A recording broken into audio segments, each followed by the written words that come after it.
One thing I've noticed is that sometimes as people make more money or save more money or accumulate more, it's almost like they hold on to it more. Like they do kind of view themselves maybe not as poor, but they kind of hold on to it like they're afraid. I mean, you have people on the other end too that just blow it all and whatever. Right. But I'm kind of curious what causes people that have a decent amount of money to like cling on to it as if it's just going to float away or something.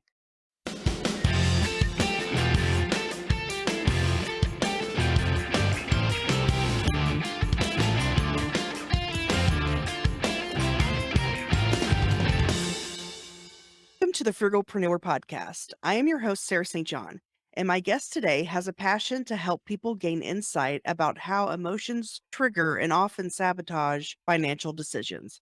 His book, The Money Nerve, explores the emotions surrounding money management. Welcome to the show, Bob Wheeler. Great to be here. I love the topic of money. I usually focus on more money within business and how to save money and have a business on a budget and all that. So I'm looking forward to this and getting into all things money. Can you give us a little bit of your background first before we get into all that? When I was a kid, I wanted to be a lawyer. So all of my ambitions were geared towards law school.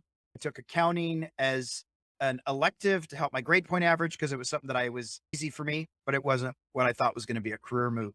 Got through most of college, realized I didn't like some of the attorneys that I had met. Thought, I don't really want to be an attorney and I don't really want to go to school anymore. So I graduated, started working a couple of firms, and then I got into public accounting, ended up eventually starting my own firm. I was initially doing that. I also was dabbling, I won't say dabbling, I was actually doing a lot of stand-up comedy. So a lot of my clients were creative types. I was doing a show at the Comedy Store on a weekly basis. I was producing a show and the owner called me up and said, "Hey, you got to help us out. We're in some financial dire straits and help us out." So I got involved with the Comedy Store. I'm the CFO of the Comedy Store. I've been there for 25 years. We're getting ready to celebrate our 50th anniversary. Have a CPA practice. I've got about 1,200 clients. I brought in a business partner about 3 years ago. We have a staff of about 15 people, and we help people, they're entrepreneurs. We help with tax strategies, and we do international accounting and all that kind of stuff. I then wrote a book called The Money Nerve to really start to talk to people about their money shame, money and emotions, because a lot of my tax clients, our appointments turned into therapy sessions. And I also had clients making completely illogical financial decisions based on absolutely nothing. And until I started getting curious and saying, "Hey, what's going on for you? What's the sabotage here?" And started to realize, wow, I think people know it. They just don't admit it. We all carry, most of us carry some shame around financial choices, about not hitting our marks, about just all those different things. Money is one of those things we don't talk about. And so there's a lot of isolation of I'm the only one and I feel so alone. And and as you know, money and emotions, people have jumped off of buildings, people have heart attacks, so many negative and positive things that physically happen within our bodies when we're dealing with money. And so I really started going on these shows and talking to people to really start these conversations about money and emotions to help remove that stigma of shame. Oh, awesome. Wow, 1,200 clients. That's a lot. I don't know how you manage all of that. I'm partially insane. So can you explain about money emotions and sabotaging and all of that? Because people might not know what that means, or if you can explain that. Absolutely. So I've had clients that got offered a promotion that involved, oh, now I have to speak in front of people. Well, I don't think I want the raise, right? I'm not going to take the job. I'm going to transfer to another job so I don't have to actually get out of my comfort zone. Sometimes people will start to have something that starts to become successful and they'll move away from it because they're uncomfortable or because mom and dad said, "You'll never amount to anything. Who are you to think you could do that?" And all of a sudden, we don't want them to be wrong. So they better sabotage that so that mom and dad can be right that I'll never be able to accomplish my goals. And so there's just so many different ways where we emotionally are making decisions unconsciously and then having this outcome and saying, "Why did this happen?" So many people, and I've gotten in this mode of, "Oh, I'm so broke. I'm broke. I'm broke. I'm broke." And my clients will tell me how broke they are. And I'll say, "Well, that's funny because you've got 3 rental properties. You just traveled to Spain. You you've got kids in private college and private school. Yeah, okay, maybe cash is tight, but you're not poor. On the balance sheet, it works out pretty well. And so to get out of this victim mindset where, oh, my life is so sad. And there may be other reasons why our life is sad, but at least in the US, for the majority of us, even if we're like, "Oh, I only make 20,000 a year," we're still doing a lot better than most people in the rest of the world. And so really just trying to see, where am I sabotaging? Where am I spending money instead of saving it to have the goals that I want? I'd rather go out and spend money on drinks this weekend instead of saving that money for a down payment on a house or to be able to pay cash for a car. And so sometimes those are the choices we make. Well, I don't want people to think I'm cheap. I don't want people to think I can't party. So I'll go do these things so that they'll be impressed with me. And then I'll give up the things that I actually want for myself. Yeah, that is interesting when you're talking about, like, people that have rental properties and they're sending their kids to private school and all this stuff, but then they talk about how they don't have money. One thing I've noticed is that sometimes as people make more money or save more money or accumulate more, it's almost like they hold on to it more. Like they do kind of view themselves maybe not as poor, but they kind of hold on to it like they're afraid. I mean, you have people on the other end too that just blow it all and whatever. Right. But I'm kind of curious what causes people that have a decent amount of money to like cling on to it as if it's just going to float away or something. Everybody has a different unique story. A lot of times, though, when people are holding on to money, there's a scarcity mindset. Finally got ahead. I didn't think I was going to get ahead. Now I can't let it escape me. And so then they grasp onto it really tight with complete fear instead of being able to say, right, money comes and it goes and it stays for a while. And then I invest it and maybe it does some more things, or I take a trip and I'll still make more money. But often we get comfortable and then we don't want to lose our position. And so we're going to do everything we can. Like, politicians do that, right? They get elected and they're going to be, I'm going to save the world. And then all of a sudden, I don't want to lose my spot. I can't lose my power. And I think it's similar with money, that sometimes we get comfortable and we think, I can't let anything ever change this. But life and money ebbs and flows, it goes up and down. But I think ultimately, a lot of that goes back to a scarcity mindset of, I can't believe I actually got this windfall and I've got to do everything that I can to protect it. Now, there are some people that start off with that mindset of like, I've got to hold on to everything. And maybe that was, again, from a childhood experience, our money just left all the time, or they were struggling constantly. And it's like, I don't want to struggle anymore. And then you've got other people that are like, look, I could die tomorrow. I'm going to spend every dime for every second. And if I live longer, oh, well, I'll figure it out. And there's nothing wrong with any of those choices. For me, about being conscious and knowing that I've chosen that as opposed to it randomly happened to me. I guess both extremes are probably not ideal. You probably wanna be somewhere in the middle. Somewhere in the middle. So, do you talk at all about, like, how to decipher whether something's a good money decision? Like, should I spend my money on that? Or maybe should I spend it on this? Or should I save it here or wait? Or Yeah, absolutely. I always think when we spend money, whether we're buying lunch or whether we're making a major purchase, I do think it's important to check in with, is this purchase serving me? And for me, I'm also asking, is it in line?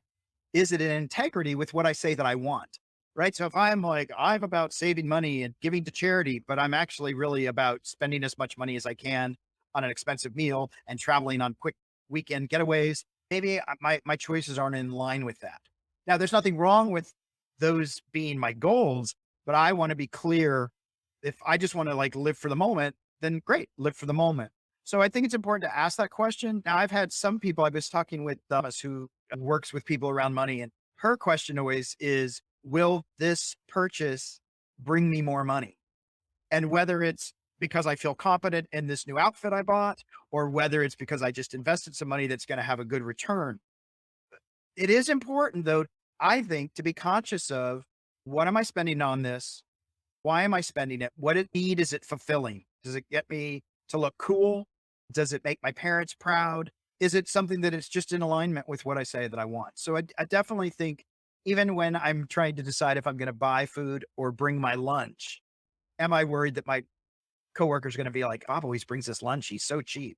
one thing I noticed on your website is it looks like there's 3 financial Fs. There's financial fitness, financial fears and financial freedom. I'd be curious if you could go into those. Well, for me, financial fitness is like learning to work out with your money, learning to get fit, learning to, I think many people, myself included, for a long time said, oh, I can't pay myself first, right? I can't put that 10% away. There's 100 reasons. I needed to cultivate the habit and just stop with my excuses. Paying down debt. Oh, I'll do it. I'll do it later. Like when I work with people, I work with them on paying down some debt, but also creating some savings at the same time because I want to be cultivating this new habit. I want to get financially like, great, working out, practicing my savings. Even if I'm only saving $5, I want that mindset to start to shift away from, I'm always in debt. I'm never going to get out of it. No, I'm also saving to start to then go, oh, look, I have 50 bucks in the account. Let me see if I can get it to 100. I'm not saying start with $1 million. And I think a lot of times people say, well, I'll get financially fit when I get the bonus, when I get this extra windfall. And you know what? It's not coming. Just start with something. So I'm happy to start with $5 or $2 with my clients. I don't need it to be $1 million. So that for me, that's fitness is just like exercising my financial muscle, being conscious about what I'm doing, not just like, oh, everybody said Bitcoin. Let me throw $1 million into Bitcoin. I don't know anything about Bitcoin. No, I'm willing to put in $500 into Bitcoin until I learn a little more. I could live with that. So learning to, okay, it's not so scary. Financial fears, that's the place of what if I do it wrong? What if I make too much money and now everybody wants to be my friend? What if people are judging me thinking I don't deserve it because they're smarter people? That's all true, right? People are going to judge you. Guess what? They're going to judge you. I'm judging people. We're all judging people. It's just, can we be discerning about those judgments and know when, oh, that's just an irrational judgment or, oh, okay, that's a fair assessment. And so if we can start to understand our fears, fear of moving out of our comfort zone, fear of judgment of other people, for succeeding, for not succeeding, all of those things to really start to understand, oh, these are things that come up for me. I get really insecure. I get really quiet. Having a conversation about money means having a fight, right? A lot of people think, oh, if we talk about money, that means we need to fight about money. No, learning to have a difficult conversation without throwing bottles, all those kinds of things where we can start to look at our fear and fear of success, fear of the IRS. I have so many people will come to me and say, I haven't filed in 3 years. Am I going to prison? No, there's no debtor's prison. That doesn't happen anymore. We can figure it out. So working through all that, when you can work through all your fears, when you can start to get financially fit and start to actually do things that serve you, then you can have financial freedom. And financial freedom doesn't necessarily mean I have $8 billion in the bank and I can do whatever I want. It means that I actually have choice to say, you know what, I am going to travel this year. Or this year, I'm going to really focus on spending money and time with my family. Or I'm going to be able to take time off to start this new venture. Whatever it might be, learning to live within our means. Because I know lots of people that make 20, 30, 40, $50,000 living in LA, and they would tell you they have the most amazing lives. And they do, because they're not just focused on how do I get the next dollar? How do I get the fanciest car? How do I one up on all my material things? They're actually looking around going, look, I've got amazing kids. We took this trip.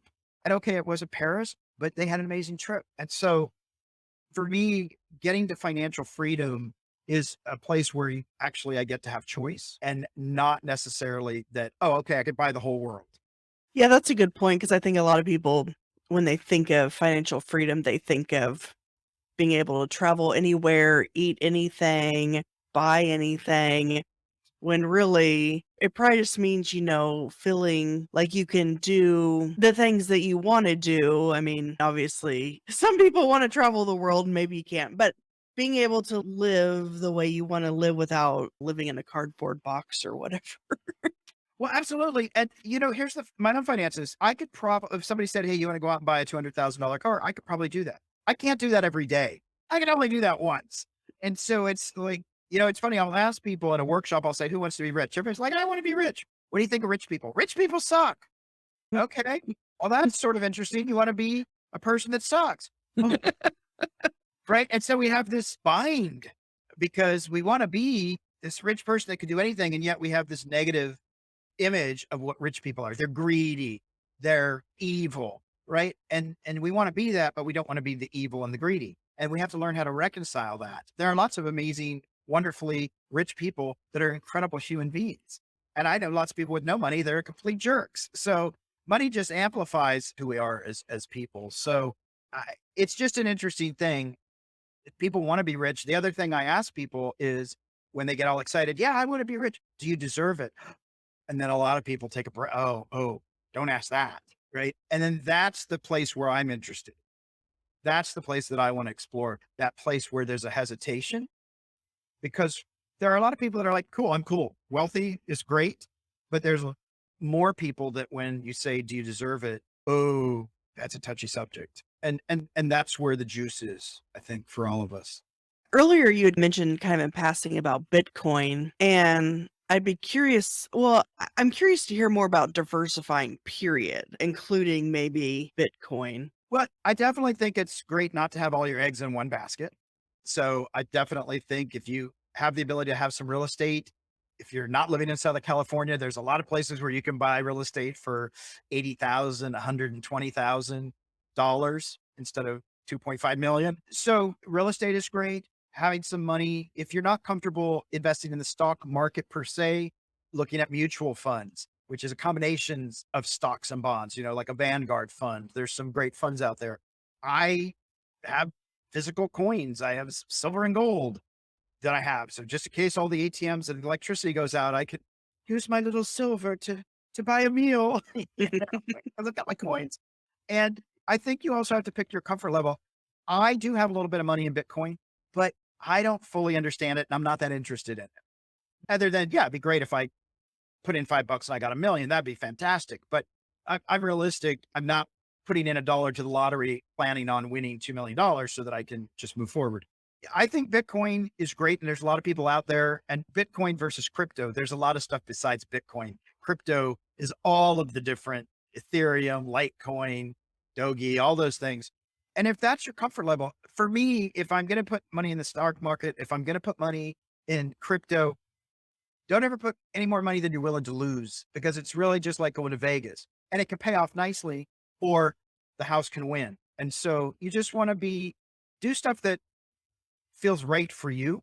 But I definitely think being able to spread yourself out, having a little bit of money here and there. I also have money in private notes where people need short-term lending in between a bank loan. And so they tend to pay higher interest because sometimes people they need a bridge loan, and so I invest with this company that does private notes, which I got from a friend at FinCon who gave me that tip. And that's a very cool thing.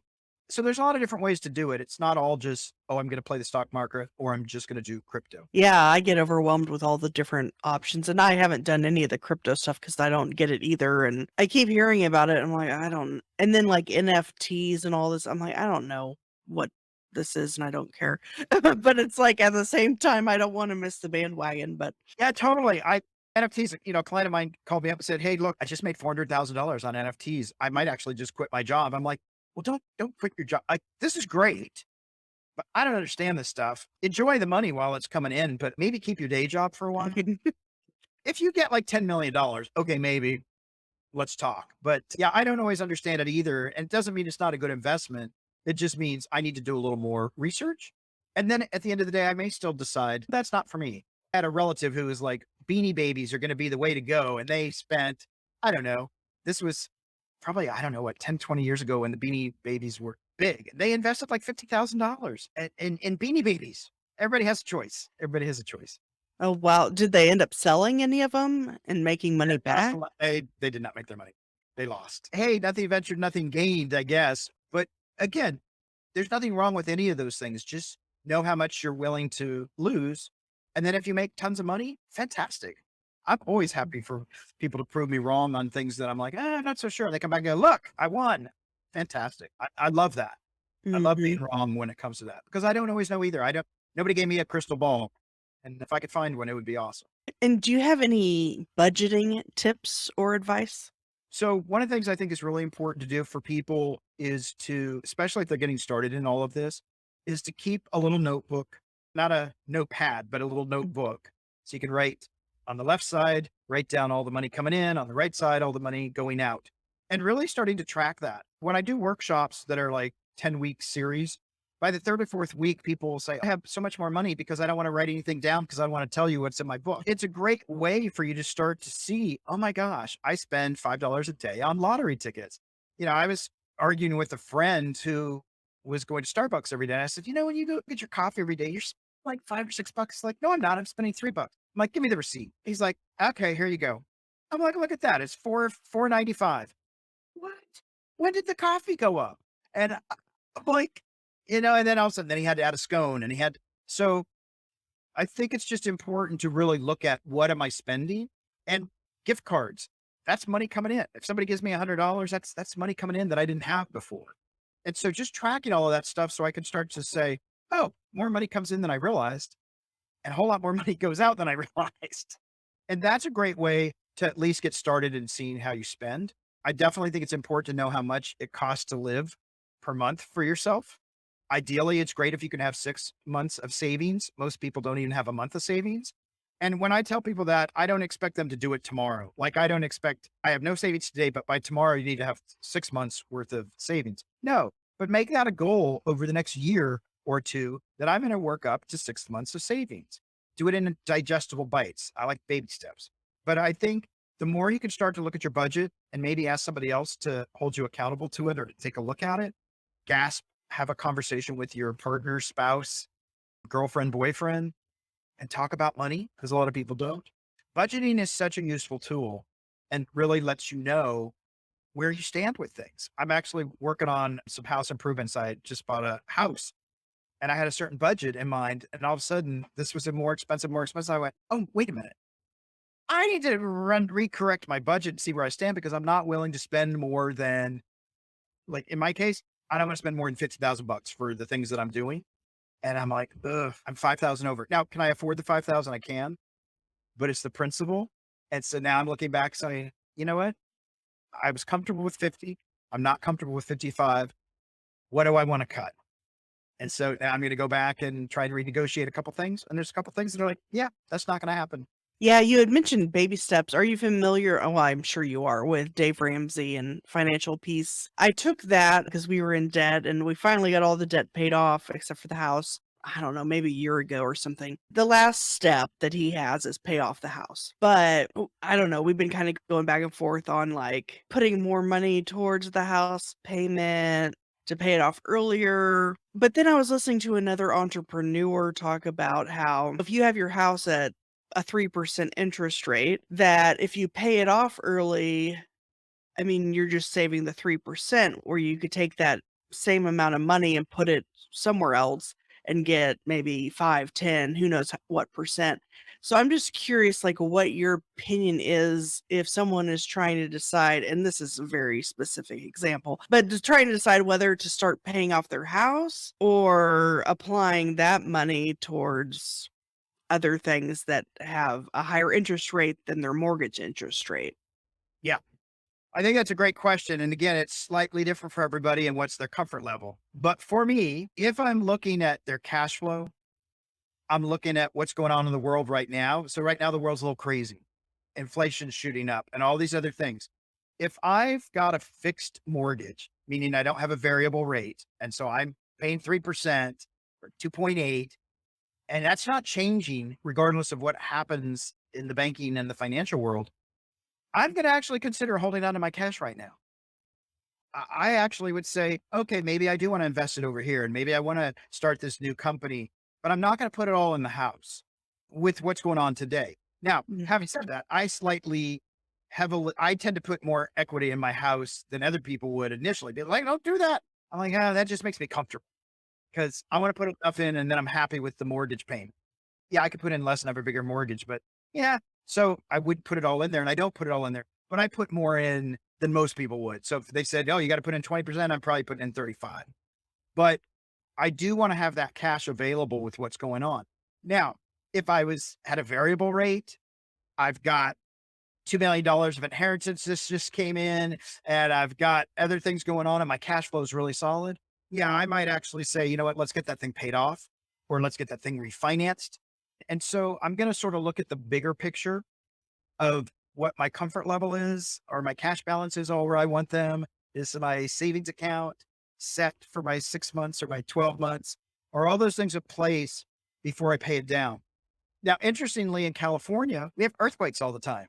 And if I pay down my house and an earthquake hits and they make it non-livable and I have to move out, nobody's gonna give me money on my broken down house. And so maybe I don't want to put so much equity into a property that I might have to walk away from. Well, in that case, I mean, wouldn't the insurance company pay you for Eventually. Yeah, eventually? right. But some of these things, like what just happened down in Florida, that condo buildings went Hmm. half, that's going to be years before that stuff gets resolved. Right. And so if I've got a condo there and I put all my equity into it and it just fell off the side of the building and I've got to wait 4 years, I don't have any equity. And then I have to hope the insurance company doesn't go bankrupt. So there are times where some of these people, they're in a really rough situation. And Mhm. so there might be reasons why I don't want to put all my money into a property. Those are good tips or helpful. And you had mentioned inflation. I wanted to ask about that. Hard to predict the future, but what are your thoughts as far as the inflation? Is it going to continue? Is it ever going to plateau, level out, go down?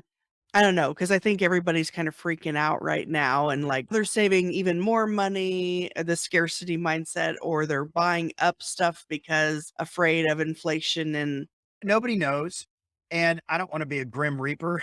It's sometimes they're like, "Oh, Bob the Grim Reaper," but I think it's gonna get worse before it gets better. I don't think I think we're just starting, and I think we unfortunately probably have a couple years. Now, I hope I'm completely wrong, and I hope 3 weeks from now, I'm eating my words, but I think we have a couple more years. In LA, they kept saying, "Oh, the housing market's gonna reset, reset." Well, that was 3 years ago.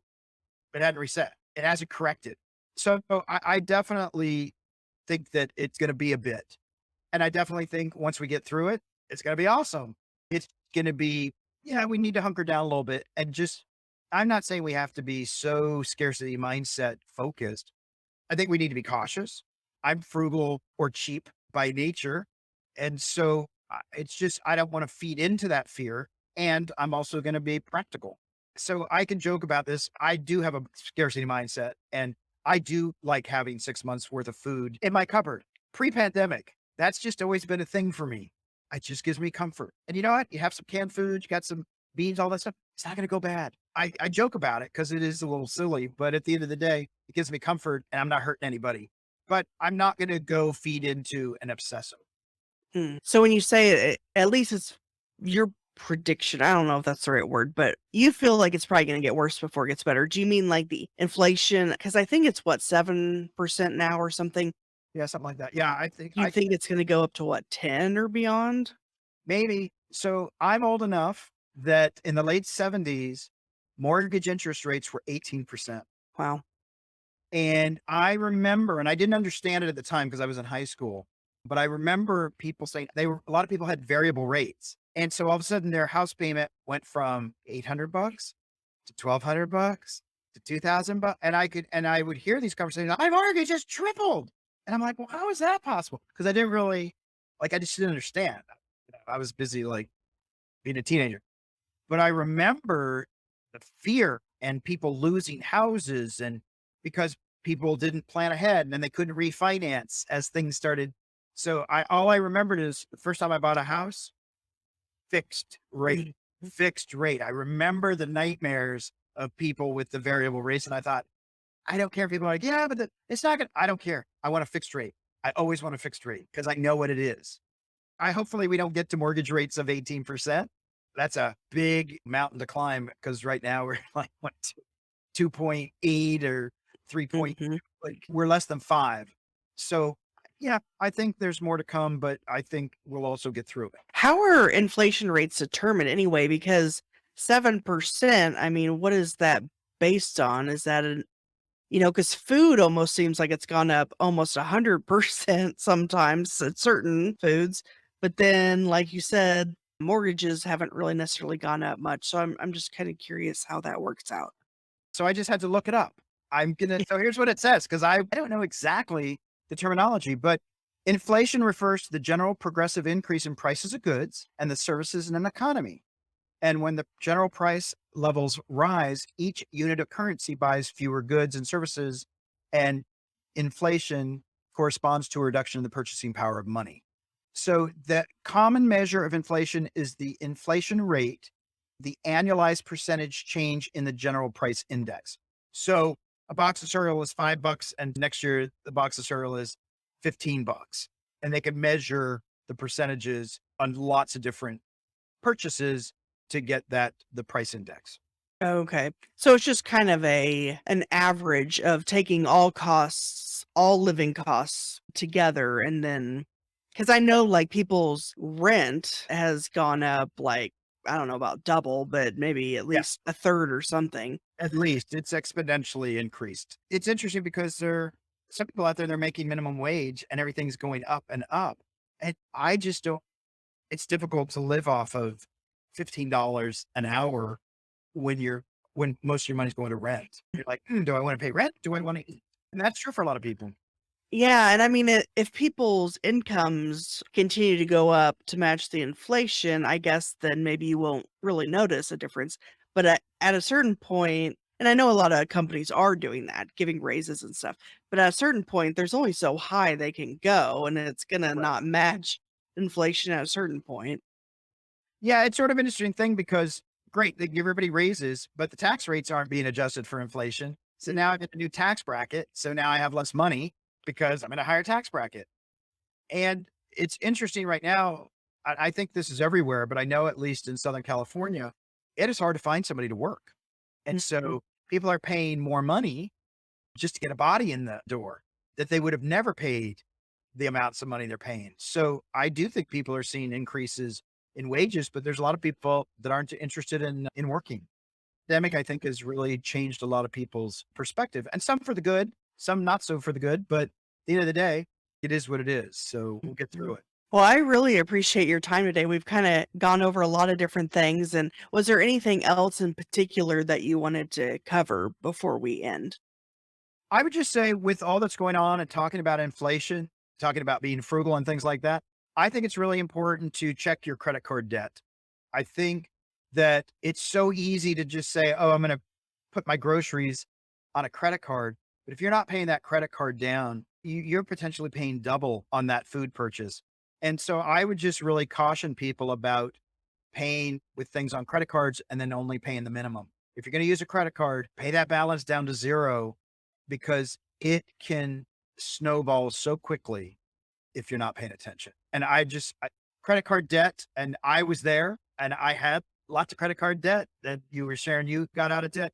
It's not fun. And I can tell you, I don't want to go back there. And it can just sneak up on you if you're not paying attention.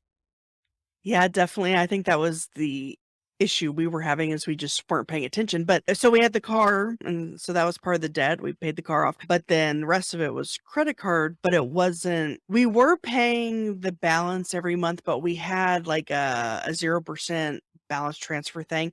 And so whenever that would expire, then we would just get a new 0% balance transfer and transfer it over. And of course, there's like a 3% fee or something Right. and so I think ultimately the way we did it, and we did that for a while, I think we saved money from, like, the 20% APR or whatever, because we were just paying, like, a 3% transfer fee every 9 months or 12 months or whatever, but still, it's not the right way to go about things, Yeah. and so we finally got that all squared away and paid off, but yeah, and then once you finally do get it paid off, you're like, "Oh, never gonna do that again."